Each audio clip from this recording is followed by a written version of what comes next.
Hello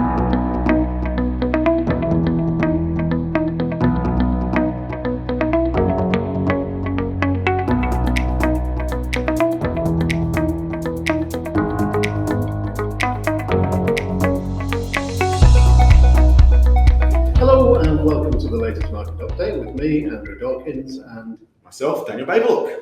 How are you, Andrew? You well? Very well, thank you very much, Dan. And yourself? Yeah, not too bad actually, not too bad. So how did the markets fare in the month of February? Well, February started off quite well. We were looking for a positive month and then tailed away.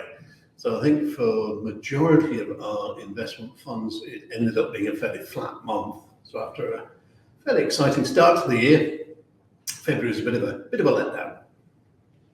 Okay, so what was the reason for the letdown then in February then?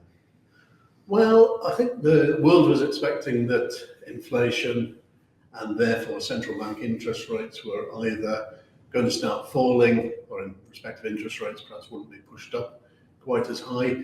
So that's what was expected at the beginning of the month, and then when we got into February, we found that actually inflation was still quite high throughout most of the world, and therefore the need for central banks to continue this policy of increasing interest rates, which then, funnily enough, increases inflation. So that was where the market really started to sort of say, oh dear, we're back to square one again.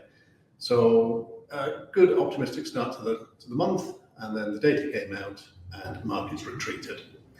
We see the best performing market was actually here in the UK, so a number of our UK funds did very well, and also continental Europe did well. So they were the two best performing sectors for this time around. Unfortunately, the fixed interest market, because of the continual rise in inflation and rise in interest rates, fixed interest continued to suffer, and we've seen another round this month of negative returns for the traditional safe, cautious type of investment. So as we've been saying for quite a while now, fixed interest is very much a sector that can no longer be considered safe, secure, reliable, or cautious even. We mentioned the UK and Europe there, but how did the rest of the world fare last month? So Far East and the US? Yeah, the US was a negative month for many of the American funds that we hold. And that was driven by good numbers coming out of the holiday period. So a number of companies were delivering quite good returns. But then they were saying, well, the difficulty we see going forward is that consumer spending is getting tighter as interest rate increases are starting to bite, and therefore noticing a decrease in potential new orders. So that has the result of suppressing share prices, and we see that perhaps future profits may not be as rosy as they have been. Good jobs numbers again in America, which is confounding the critics, and also the fact that the Fed Reserve continues to give this policy that we're going to continue increasing interest rates until really we start breaking companies and breaking the labour market.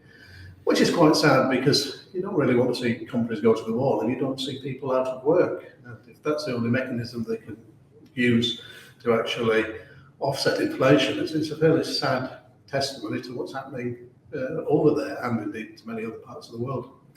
The Far East was a good performing market for most of our funds as well in February, and this was lifted by China output there rising to new 10-year heights for the manufacturing sector. And the abolishment really of zero COVID meant that the world's largest exporting country is back, hopefully delivering more output, which means that then we have more products available, which then hopefully means that we get less inflation in the long run as consumers' demands are met. So the Far East did well again this time round. The property side is a wee bit sluggish. We don't have much exposure to property, but we're starting to see, especially in the States, there's more people that are demanding to work from home, and therefore is there really the need for expensive office accommodation? 2.5 years into COVID, do we really need to be spending huge amounts on housing people in luxury offices in the middle of cities like New York where they could actually be working from home just as effectively. So the property market was suppressed as well. Consumer confidence is still fairly buoyant actually in many parts of the world. In America though, we're seeing there's actually an increase in repossessions on vehicles as finance rates are going up. And also it seems to be, again, America has seen, I think now for the 10th straight month, an increase in debt as people are spending more on credit cards and taking out more personal loans. And as interest rates go higher, the cost of servicing this debt is going to be more and more expensive. Hence the reason why we're seeing now more foreclosures and cars getting repossessed as people can no longer afford them. So that's pushing that market somewhat. And also now as well, it's the lowest number of first-time buyers in the American housing market. It's probably going to be replicated over here.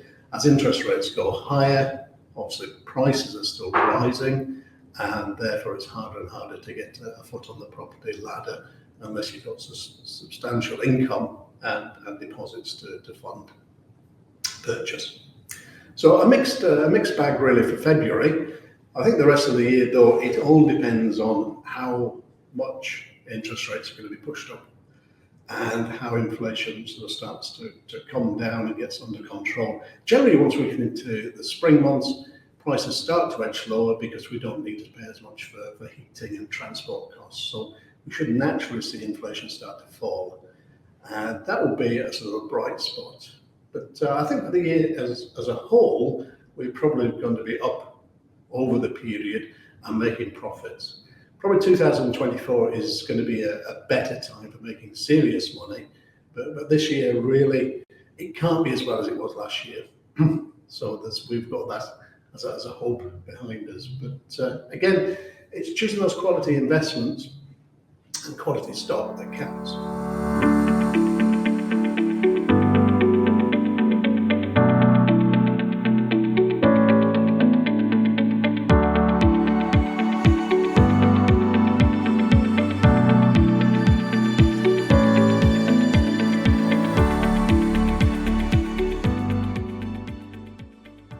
And as we do every month, we'll have a look at the portfolio performance and how it performed over the last month, 1 year, 3 years, and 5 years. Quite exact, given how flat this month was.